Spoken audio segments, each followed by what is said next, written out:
मंत्री जीतन राम मांझी करीब आधे घंटे तक राजभवन में राज्यपाल से मुलाकात करते नजर आए हैं। मुलाकात के बाद बाहर निकले मांझी ने साफ तौर से मीडिया से बात करते हुए कहा है कि बिहार में गिरती हुई शिक्षा व्यवस्था सहित अन्य मामलों को लेकर राज्यपाल का ध्यान आकृष्ट करने वह राजभवन पहुंचे थे। देखिए, महामहिम राज्यपाल महोदय से आज पहली मेरी मुलाकात थी। जब से आए हैं इनसे मुलाकात नहीं हमारी हुई थी, तो इसलिए हमारा फर्ज बन रहा था कि इनसे मुलाकात करके बिहार की सामाजिक, आर्थिक, शैक्षणिक स्थितियों के बारे में इनको हम बतावें। सामाजिक स्थिति में आज बताने का काम यहाँ हम लोगों ने किया है कि बिहार में शेड्यूल कास्ट में 22 जातियाँ हैं। 22 जाति में 4-5 जाति जो हैं जिनको D4 कहा जाता है, कंपैरेटिवली वो आगे हैं, लेकिन बाकी वैसी जातियां हैं यहाँ जिनका साक्षरता दर 15% से कम है और वो आर्थिक, सामाजिक, राजनीतिक और शैक्षणिक सभी दृष्टिकोण से ये कमज़ोर हैं। उसमें भी खास करके मुसहर भूइयाँ समाज के लोग हैं, सबसे नीचे पायदान पर हैं। उनको काम करने की ज़रूरत है, उनको विकास करने की ज़रूरत है।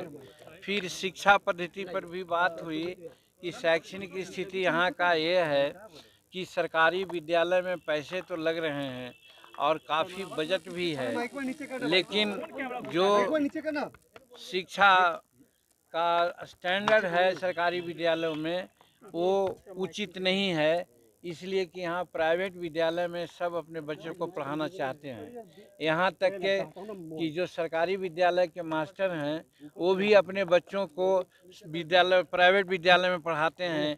इसी से जोड़ा जा सकता है कि सरकारी विद्यालय की क्या स्थिति है।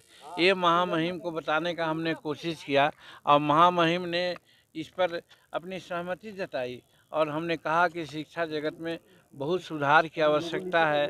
और जहाँ तक रिजर्वेशन का सवाल है, रिजर्वेशन का लाभ शेड्यूल कास्ट में ये जो जिसको महादलित कहा जाता है उनको कम मिला है और जो D4 हैं उनको कुछ ज़्यादा मिला है। इसलिए शैक्षणिक दृष्टिकोण से जो 15% तक जिनकी साक्षरता दर है उनको पढ़ाने लिखाने के साथ साथ नौकरियों में भी या अन्य विकास के कार्यों में भी तरजीह देना चाहिए। ये बातें इनसे हमने कही है।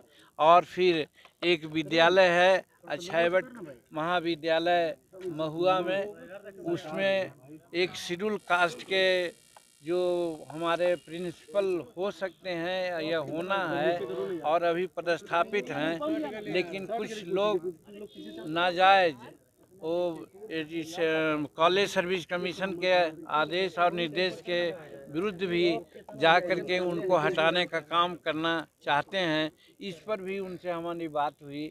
यही बात के चलते आज महामहिम से हम लोग मुलाकात किया। और निश्चित रूप में ये खराब है, इसलिए कि जब कोई मास्टर है सरकारी विद्यालय का, वो अपने विद्यालय में अपने बच्चों को क्यों नहीं पढ़ाता है? इससे क्या साबित होता है? यही हमने कहा। हाँ, मेरी सरकार है, इसीलिए हमने कहा कि पहले ज़माना में ऐसा होता था कि 3 महीना में इंस्पेक्शन होता था, मुलाजा होता था, सब लोग टाइट होकर के बच्चों को पढ़ाते थे, लिखाते थे और ठीक दुरुस्त रखते थे। आज मुलाजा नहीं हुआ है, इस तरह का इंट्रोडक्शन होना चाहिए सर, ये हमने उनको कहा है। और हम आप लोगों के माध्यम से आज मांग भी करते हैं शिक्षा विभाग से या शिक्षा हमारे मुख्यमंत्री जी से कि वो सिस्टम लागू करें, तभी मास्टर लोग ठीक से काम कर सकेंगे। और कम से कम इतना हो कि जो शिक्षक पढ़ाते हैं जिस स्कूल में, उस स्टैंडर्ड में अगर बच्चा उनका पढ़ता है तो अपने स्कूल में पढ़ावें बच्चों को, प्राइवेट में नहीं पढ़ावें। ऐसी व्यवस्था हो तो शिक्षा व्यवस्था ठीक हो जाएगी। जाहिर सी बात है कि जीतन राम मांझी ने कई मुद्दों पर अपनी बेकाक राय रखते हुए कहा है कि वह मुख्यमंत्री के साथी रहे हैं और वह मुख्यमंत्री का साथ कभी नहीं छोड़ेंगे। दूसरी ओर जीतन राम मांझी ने बिहार में गिरती हुई शिक्षा व्यवस्था मामले को लेकर बड़े प्रश्न भी खड़े किए हैं। नीरज त्रिपाठी, दर्श न्यूज़, पटना।